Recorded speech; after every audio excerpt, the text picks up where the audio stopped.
You spend years nurturing a tree, making sure the soil is right, meticulously pruning the branches so it gets enough light. But it only takes a single, fleeting second to realize the roots have succumbed to rot, and the entire thing needs to be torn out of the ground. It was a Friday evening, the 12th of November. The Seattle air had that familiar, heavy dampness that settles deep into your bones, a chill that promises winter is waiting just around the corner. I was sitting in the driver's seat of my battered Subaru Outback, letting the engine idle in the driveway of my own home in the Queen Anne neighborhood. My hands rested on the steering wheel, dark soil from a fresh cedar planting packed stubbornly under my fingernails. I build landscapes for a living. I design spaces where living things can take root and thrive. It requires immense patience. My name is David Miller. I'm 52 years old, and my horn-rimmed glasses have a permanent chip in the left corner from a stray branch that snapped back at me last spring. Most days, I smell faintly of wet earth, cedar wood, and sawdust. I am a man who fixes things. When my first wife passed away 3 years ago, the foundation of our world fractured. I tried my best to hold the heavy, jagged pieces together for my son, Leo. He's 9 now. A quiet, deeply observant boy who prefers his sketch pads to video games, still carrying a light shadow of the grief we both endured. I thought he needed a mother. I thought our quiet, grieving house desperately needed a spark of life. That was my fatal miscalculation. 14 months ago, I married Brenda. She is 38, flawlessly polished, and possesses an obsession with outward appearances that I initially mistook for a desire to create a beautiful home. Shortly after the wedding, I gave her the budget to remodel our kitchen, hoping it would help her feel like she truly belonged in the space. She tore out the warm oak cabinets. She threw away the heavy butcher block island where Leo used to sit and do his homework while his mother cooked. She replaced everything with stark white marble, brushed steel, and frosted glass. It looked like the lobby of a high-end cosmetic surgery clinic. It was beautiful for a magazine cover, but entirely devoid of warmth. I told myself it was just a modern style choice. I told myself to be accommodating.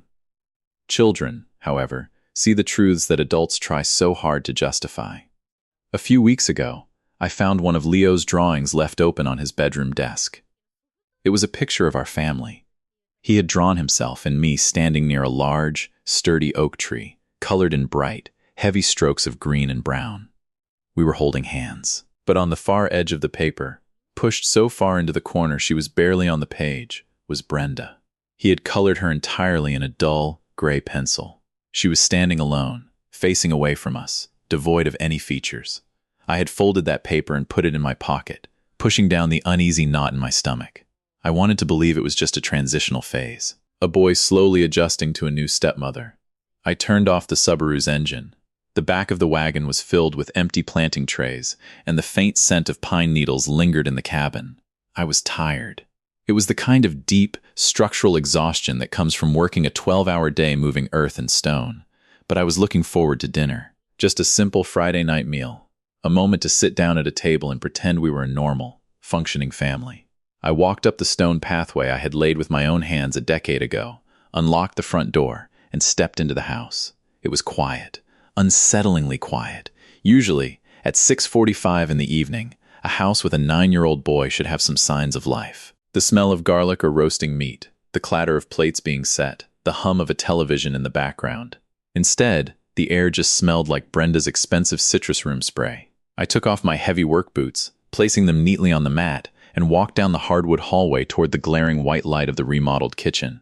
I stopped in the doorway. The scene in front of me felt like a sterile photograph of a broken home. Brenda was sitting on a high chrome bar stool at the marble island. She was wearing a luxurious silk robe, a glass of expensive dark red wine resting in one hand, while the other absent-mindedly scrolled through a glowing iPad screen. She looked perfectly relaxed, lost in whatever social media feed she was obsessing over. Then my eyes moved to the corner of the room. Leo was standing near the pantry.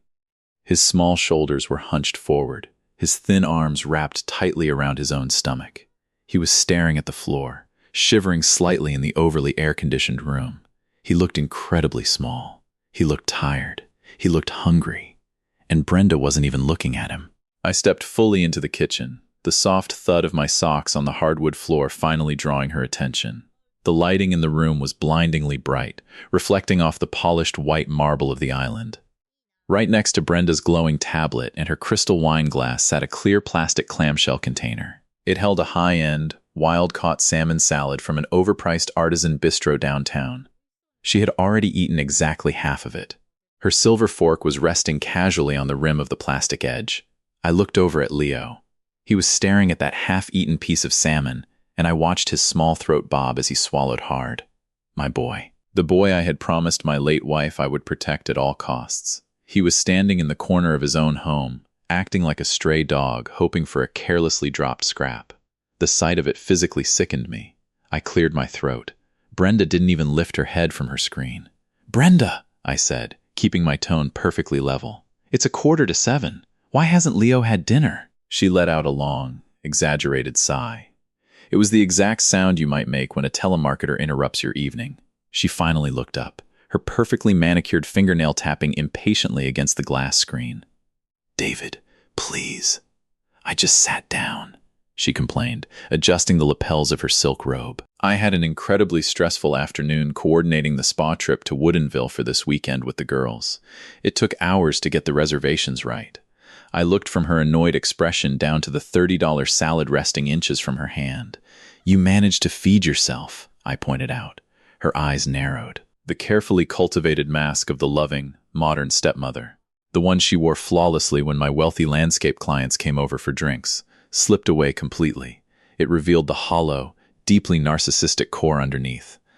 "I ordered that for myself because I was starving," she snapped defensively. "I'm not a short-order cook. I didn't have time to stand over a hot stove." Leo shrank back further against the pantry door. He hated conflict. He hated loud noises, a lingering trauma from the chaotic hospital days right before his mother passed. "It's okay, Dad," he whispered, his voice trembling slightly. "I'm not that hungry anyway." That lie. That desperate, protective lie from a 9-year-old child trying to shield me from my own wife's cruelty. That was the exact moment my marriage died. Brenda rolled her eyes dramatically. She slid off the high chrome bar stool, her silk robe swishing around her legs. She walked past the state-of-the-art induction stove she had demanded, but never once used to boil water. She yanked open the pantry door, her hand snatching blindly at the first thing on the shelf. It was a bright yellow box of Kraft macaroni and cheese. Dry, uncooked. She turned around and tossed it onto the marble island. She didn't just place it down, she shoved it. The cardboard box slid rapidly across the slick, polished surface, launched off the far edge, and hit the hardwood floor right next to Leo's sneakers with a sharp, hollow smack. "I'm not his maid, David," she spat, crossing her arms tightly over her chest. "He's old enough. He can cook for himself now, or he can starve. I don't care." The silence that followed was absolute. The hum of the expensive refrigerator suddenly sounded deafening. In my profession, when you find a diseased, rotting tree threatening a garden, you don't argue with it. You don't try to reason with a fungus. You just calculate the most efficient way to sever it from the healthy ecosystem before the decay spreads. Anger is a messy, unpredictable emotion. It makes you reckless. I didn't feel angry as I looked at her. I felt an icy, terrifying clarity. I didn't say a word. I just blinked, slowly. I walked across the kitchen floor, the faint traces of cedar soil on my clothes contrasting sharply with her sterile environment. I didn't look at her. I walked straight to my son. I placed a heavy, calloused hand firmly on his shoulder, letting him feel the solid, grounding weight of his father. Then, I bent down and picked up the dry yellow box of pasta. I stood back up and finally met Brenda's gaze. She was waiting for a fight. Her chin was jutted out, her eyes defiant, entirely ready for the screaming match she thrived on to validate her victimhood. But I didn't give her the satisfaction. Instead, a very slow, incredibly cold smile crept onto my face. It was the smile of an architect deciding to tear down a structurally compromised building. "You know, Brenda," I said softly, weighing the dry pasta box in my hand. "You're absolutely right," she blinked, visibly thrown off balance by my agreement. Her aggressive posture faltered for a fraction of a second. "It is time he learned how to take care of himself," I continued, setting the box gently back on the edge of the marble counter. "In fact, it's time we all started taking care of ourselves." I turned back to Leo, giving his shoulder a gentle squeeze. "Go grab your coat, buddy. We're going out," Brenda scoffed, turning her back to us and picking up her wine glass. "Fine. Take him out. Spoil him. See if I care." but don't expect me to wait up." "I wouldn't dream of it," I replied. We left her sitting in her freezing, pristine kitchen. I drove Leo to an old diner a few miles away, a place with worn red vinyl booths and warm yellow lighting. I ordered him a double cheeseburger and a thick chocolate milkshake. I sat across the table, watching him eat with the ravenous urgency of a child who had been quietly starving in his own home. He looked up at me, a dollop of ketchup on his chin. "Are you mad at Brenda, Dad?" he asked quietly. "No, Leo," I said, reaching across the table with a paper napkin to wipe his chin. "I'm not mad at all. I meant it. You don't get mad at a weed. You just pull it out by the roots." I watched my son finish his warm meal, and in the quiet hum of that diner, my mind began to draw up the blueprints for her complete and absolute removal. Have you ever looked at someone you trusted and realized you were staring at a complete stranger?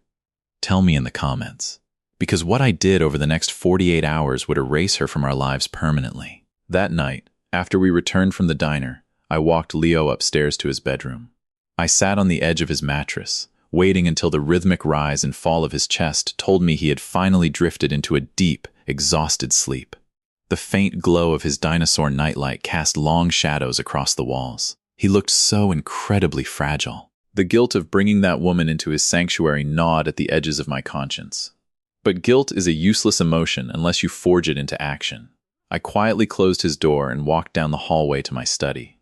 The house was completely silent. Brenda had already locked herself in the master suite, likely watching reality television and applying expensive night creams, entirely unbothered by the fact that she had just tried to starve a child. I sat down at my heavy oak desk, the wood still carrying the faint scent of the lemon oil I used to polish it. I opened my laptop. Brenda was obsessed with aesthetics, but she was functionally illiterate when it came to technology. During the 2 months her precious kitchen was being remodeled, I had installed a small, discreet security camera high up in the corner molding. It was originally just to monitor the contractors when we weren't home, to ensure the expensive marble slabs were being handled properly. When the work was finished, I simply forgot to take it down. It had been silently recording to a secure cloud server for the better part of a year. I pulled up the application and started scrubbing backward through the digital timeline. I specifically looked for the evenings when my landscaping projects had kept me on site past sunset. The first clip I opened was from a Tuesday, 3 weeks prior. The silent, high-definition footage showed Brenda sitting at the island, eating what looked like a lavish spread of delivered sushi. Leo walked into the kitchen, rubbing his eyes, clearly asking for dinner. Brenda didn't even turn to look at him. She simply pointed a chopstick toward the pantry. A moment later, my son walked back into the frame holding a plain piece of dry sandwich bread. He sat on the floor near the refrigerator, eating it in small, quiet bites while she devoured premium tuna rolls. I clicked to another date. A Thursday, earlier that month. Leo had accidentally knocked over a glass of water on the hardwood floor. In the silent video, I watched Brenda leap up from her stool. Her face contorted into an ugly, vicious snarl. Though there was no audio, the aggressive, sharp movements of her hands and the terrified flinching of my son told the entire story. She stood over him, gesturing wildly, forcing him to wipe up the spill with a tiny paper towel while she watched, her arms crossed in satisfaction. I sat in the dark for 2 hours, watching a meticulous, undeniable pattern of emotional starvation and cold abuse. It wasn't a sudden, explosive anger that filled the study. If you let a fire burn out of control, it destroys the good timber along with the bad. What I felt was the absolute, sub-zero temperature of a death sentence being finalized. The marriage wasn't just over. It was retroactively erased. She had used my home as a luxury hotel while treating my son like an unwanted pest. The blueprints for her removal were no longer just a rough sketch. They were fully drafted, measured, and ready for execution. The next morning, Saturday, the house was buzzing with a different kind of energy. Brenda was in a flurry of self-important activity. She had completely dismissed the tension of the previous night, functioning under the narcissistic delusion that because I hadn't yelled, she had won. She believed I was a passive, broken widower who would tolerate anything to avoid being alone. She dragged a heavy, designer leather weekend bag down the stairs, the wheels clacking loudly against the hardwood. She was dressed in a pristine white cashmere sweater and tailored leggings, preparing for her highly anticipated overnight spa retreat in Woodinville with 2 of her equally vacuous friends. "I'm leaving in 10 minutes, David," she called out, walking into the kitchen to pour her morning espresso. I walked in behind her, holding my coffee mug. I made sure to arrange my features into an expression of mild, accommodating warmth. I was the sturdy oak tree, perfectly masking the fact that the soil was about to be pulled out from under her. "Have a wonderful time," I said smoothly. "You've been under a lot of stress lately. You deserve the break." She looked at me, a brief flicker of surprise crossing her face, followed immediately by a smug, self-satisfied smirk. She genuinely thought I was apologizing. "Well, I am exhausted," she sighed dramatically, checking her reflection in the dark glass of the oven. "The deep tissue massages out there are supposed to be incredible, but they cost an absolute fortune." I'm dreading looking at the bill. I walked over, pulled my leather wallet from my back pocket, and extracted our joint premium credit card, the one linked directly to my primary business account. I held it out to her. "Don't worry about the bill," I said, my voice dripping with manufactured sincerity. "Put the whole weekend on this. The hotel, the spa treatments, the champagne. Treat yourself and your friends. I want you to completely disconnect." Her eyes lit up with unadulterated greed. She snatched the heavy metal card from my fingers, practically vibrating with excitement. "Oh, David, thank you! You really are sweet when you try to be." She leaned in and pressed a dry, perfunctory kiss to my cheek. She smelled of expensive perfume and entitlement. "Enjoy it," I told her, holding my perfectly calm smile. "Take your time coming back tomorrow." A horn honked in the driveway. Her friends had arrived. Brenda grabbed her designer bag, waved a casual goodbye over her shoulder, and walked out the front door without once asking where Leo was. I stood in the hallway and listened to the heavy wooden door click shut. I walked to the front window and watched the luxury SUV back out of my driveway and disappear around the bend of the tree-lined street. I looked at my watch. It was exactly 9 a.m. She thought she had just swiped a free luxury vacation. What she had actually done was hand me a pristine, uninterrupted 48-hour window. The countdown had officially started, and by the time the clock ran out, her entire reality was going to be bagged up and left on the porch. As soon as the taillights of her friend's luxury SUV vanished around the corner of the cedar-lined street, I turned the deadbolt on the front door. The house was quiet again, but this time, it was a highly productive silence. I had already arranged for Leo to spend the entire weekend with my younger sister across town. A child shouldn't have to be present when a demolition crew comes in to tear down a toxic structure. I looked at the grandfather clock in the hallway. It was exactly 9:04 a.m.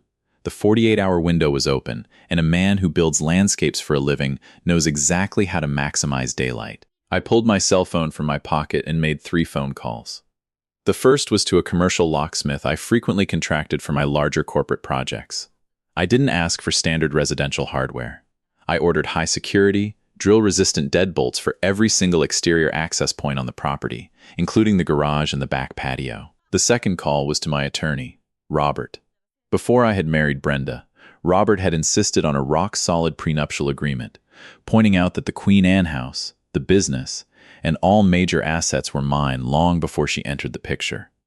I had thought he was being overly cynical at the time.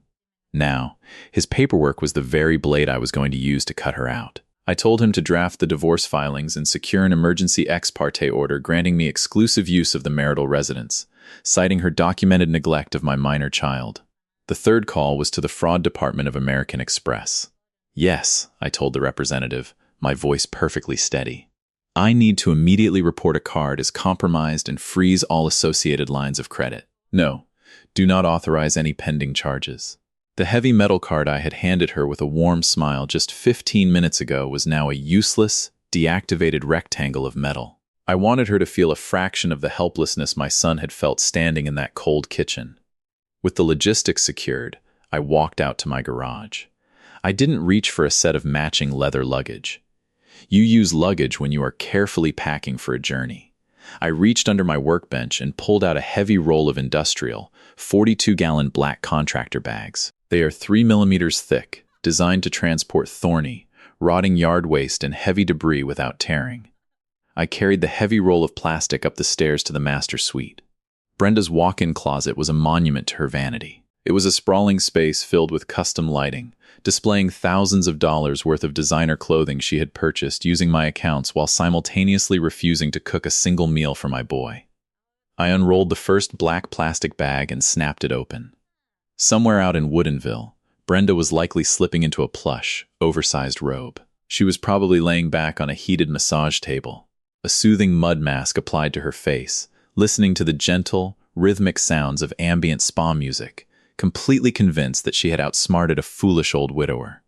Back in Queen Anne, the sharp, deafening shriek of a titanium drill bit tore through the brass lock of my front door as the locksmith began his work. And upstairs, to the harsh, tearing sound of industrial plastic, I began the harvest. I didn't fold anything. I didn't organize.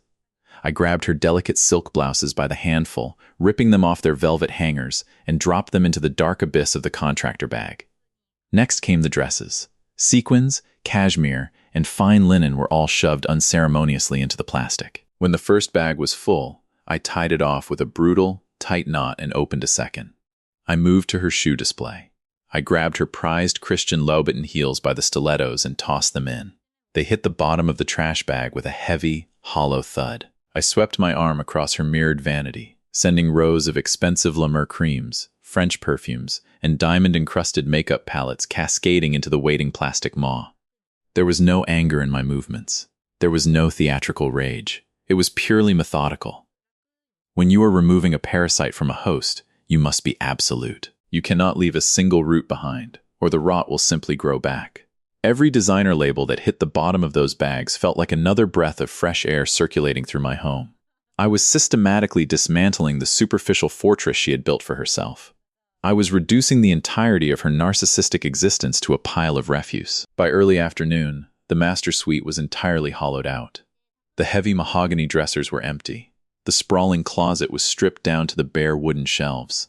The bathroom counters were wiped completely clean, devoid of any trace that Brenda had ever lived there. I dragged 8 incredibly heavy, bulging black contractor bags down the staircase, one by one. I hauled them out the front door and lined them up neatly on the porch, right next to the municipal recycling bins. They looked exactly like what they were, garbage waiting for collection. The locksmith handed me a new set of heavy, silver keys. I locked the newly installed steel deadbolt, hearing the heavy, satisfying clack of the mechanism engaging. The house was finally secure. The countdown was halfway over. Now, there was nothing left to do but wait for Sunday afternoon. Sunday afternoon arrived, draped in a classic Seattle drizzle. The sky was a bruised, heavy gray, and the cold moisture in the air slicked the stone pathway leading up to my front porch. Inside, the house was warm. The heating was set to a comfortable temperature, and the rich, savory aroma of butter, rosemary, and searing meat drifted from the kitchen. I was standing at the stove, wearing an old canvas work apron, using a cast-iron skillet to baste a thick ribeye steak. I checked the clock on the microwave. It was 5:10 p.m. Through the front window, I saw a standard, dented rideshare sedan pull up to the curb, not the luxury SUV her friends drove. A cheap, economy taxi. I watched Brenda step out into the freezing drizzle. She did not look relaxed. She did not possess the radiant, glowing aura of a woman who had just spent 2 days at a luxury spa. Her hair was frizzy from the damp air. Her posture was rigid with fury, and she was aggressively typing on her phone as she marched up the driveway. I knew exactly why she was furious. Earlier that morning, when the hotel concierge at Woodinville had tried to process the final, exorbitant bill for the champagne, the massages, and the premium mud wraps, the heavy metal card I had given her was declined. It wasn't just declined. The merchant system flagged it as frozen due to reported fraud. I had silenced my phone, letting her frantic, humiliated calls go straight to voicemail. She had been forced to beg her wealthy, judgmental friends to cover her thousands of dollars in expenses. The illusion of her endless wealth and perfect marriage had shattered in the middle of a high-end lobby. They had clearly refused to drive her all the way back to Queen Anne, leaving her to take an hour-long ride in a budget taxi. She stomped up the stone steps to the porch, shivering in her thin cashmere sweater. She marched straight past the 8 bulging black contractor bags sitting neatly in the rain. She didn't even register them at first, likely assuming I was just clearing out old fertilizer bags from the garage. She pulled her keychain from her designer purse, jammed her brass house key into the lock, and tried to turn it. It wouldn't budge.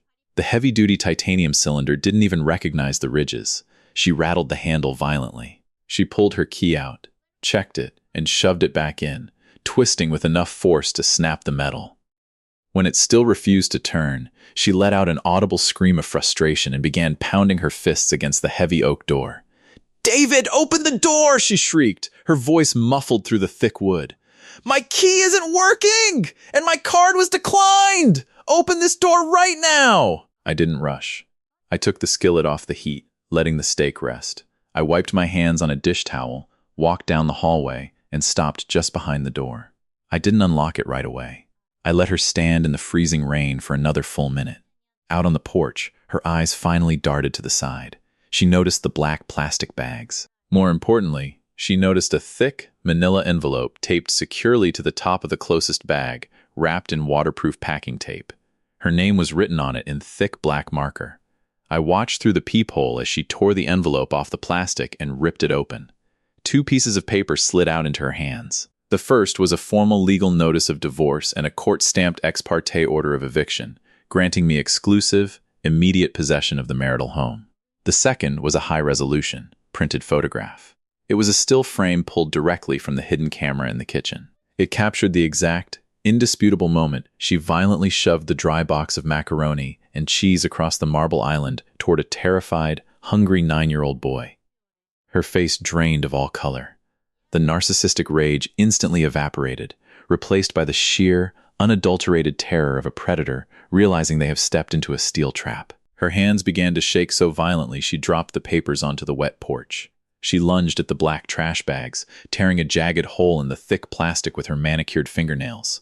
A red-soled Christian Louboutin heel tumbled out onto the wet concrete, followed by a crumpled tangle of expensive silk dresses. She fell to her knees in the rain. Her entire identity, her entire worth, was sitting in garbage bags meant for yard waste. She scrambled back to the door and began hammering on it with both hands, sobbing hysterically. "David, please, let me in! It's a mistake! You can't do this to me!" I slowly reached out and turned the titanium deadbolt. The door opened inward, but only 3 inches. The heavy brass security chain I had installed that morning held the door firmly in place, creating a narrow gap. I stood in the warm, softly lit hallway, wearing my canvas apron, smelling of garlic and home-cooked food. She stood on the other side, soaking wet, her expensive mascara running down her cheeks in dark, ugly streaks. The contrast was stark. I was the architect standing inside a secure, fortified structure. She was the storm raging pointlessly against the exterior walls. "David, please," she begged, pressing her face near the crack in the door. "My clothes are getting ruined. I have nowhere to go. I don't have any money. Please, just let me come inside so we can talk about this. I'll be better. I promise." I looked at her. I didn't feel a single ounce of pity. When you pull a diseased root from the soil, you don't feel sorry for the root. You just feel relief for the garden. "You don't live here anymore, Brenda," I stated, my tone holding the quiet resonance of a closing vault. "The legal paperwork is in your hand. Your lawyer can contact Robert on Monday," she sobbed, grabbing the edge of the doorframe. "But I'm hungry. I'm cold. You can't just lock me out of my own kitchen." I looked down at her hands, clutching the doorframe, and then looked directly into her panicked, tear-filled eyes. I allowed a very slow, freezing smile to cross my face. "You said everyone needs to cook for themselves," I told her softly. "Your kitchen is closed, Brenda. Find a new restaurant." I gently pushed her fingers off the wood, closed the door, and engaged the titanium deadbolt with a heavy, echoing click. 10 minutes later, the flashing red and blue lights of a Seattle police cruiser cut through the gray evening, reflecting sharply off the wet asphalt of my driveway. Brenda had called them. Naturally. She was a woman who had spent her entire life weaponizing her tears, fully expecting that a sobbing, attractive woman standing in the rain would immediately bend the authorities to her will. I watched through the window as 2 officers stepped out of their vehicle. Brenda immediately rushed toward them, pointing frantically at the house, her soaked cashmere sweater clinging to her skin, her mascara completely ruined. She played the victim flawlessly, claiming her cruel husband had suffered a sudden mental break and locked her out into the freezing cold without any warning. When the heavy knock came at the door, I didn't hesitate. I opened it wide, stepping out onto the porch with a manila folder of my own. I didn't try to argue with her frantic screaming. I simply handed the lead officer the folder. It contained the deed to the house, proving it was my sole property, the prenuptial agreement she had willingly signed, and the freshly stamped ex parte eviction order signed by a judge just 24 hours prior, citing child endangerment. The officer took his time reading the documents under the glow of his flashlight. He looked at the printed still frame of her throwing the box of dry pasta at my son. Then, his expression hardened, and he turned back to Brenda. "Ma'am," the officer said, his tone entirely devoid of sympathy. "According to this court order, you have no legal right to be on this property. This is a civil matter, but if you do not vacate the premises immediately, you will be arrested for trespassing." The last sliver of her delusional reality collapsed. She looked at the officers, then at me, realizing that her tears held absolutely zero currency here. Her credit cards were frozen. Her wealthy friends had abandoned her. She couldn't even summon a rideshare app because her account was tied to the card I had canceled. The officers stood on my porch, their arms crossed, waiting for her to move. With trembling, defeated hands, Brenda grabbed the slick, wet plastic of 2 black contractor bags. She couldn't carry all 8. She had to choose. She started dragging them down the stone pathway. The heavy bags scraped against the concrete, tearing the bottoms open. I stood quietly and watched as the sleeve of a $3,000 designer dress spilled out onto the wet pavement, dragging through a muddy puddle as she walked away into the freezing Seattle twilight. An hour later, a different set of headlights swept across the front window. My younger sister's car pulled up to the curb. She had brought Leo back, just as we planned. She gave me a quiet, understanding nod through the windshield before driving off. Leo walked through the front door, shaking off the light rain from his jacket. He paused in the hallway, looking around. The house was quiet, but it wasn't the tense, suffocating silence he had grown used to over the last year. It was a clean, breathable peace. "Is Brenda here?" he asked, his voice hesitant, his eyes darting toward the pristine marble kitchen. "No, Leo," I said, walking over and taking his wet jacket. "She's not here, and she's never coming back." I watched his small shoulders visibly drop. A physical weight seemed to lift off his chest. He looked up at me, a tentative, genuine smile breaking across his face. "Are you hungry?" I asked him. He nodded eagerly. We walked into the kitchen together. I bypassed the sleek, induction stovetop and the modern stainless steel pans Brenda had bought for decoration. Instead, I reached deep into the bottom cabinet and pulled out a heavy, seasoned cast-iron skillet. It had belonged to Leo's mother. It was old, blackened, and imperfect, but it held heat like nothing else in the world. I set it on the burner and turned up the flame. I handed Leo a small wooden stool so he could reach the counter. I stood right behind him, guiding his small hands as we dropped a generous pat of butter into the hot pan. The kitchen instantly filled with the rich, comforting sound of sizzling fat and the aroma of fresh rosemary. I handed him the metal tongs. "All right, buddy," I said softly, watching the firelight reflect in his eyes. "Let's learn how to cook a real dinner." We stood there together in the warm, golden light of the kitchen, entirely safe, completely unbothered by the cold rain falling outside. The sterile, magazine cover aesthetic of the room didn't matter anymore, because the toxic element that infected it had been permanently removed. A home isn't built with bricks or expensive countertops. It's built on who you protect within its walls. No child should ever feel unwanted in their own home. Hit that like button if you think a father's first duty is always to his kids, and subscribe for more stories of justice served cold.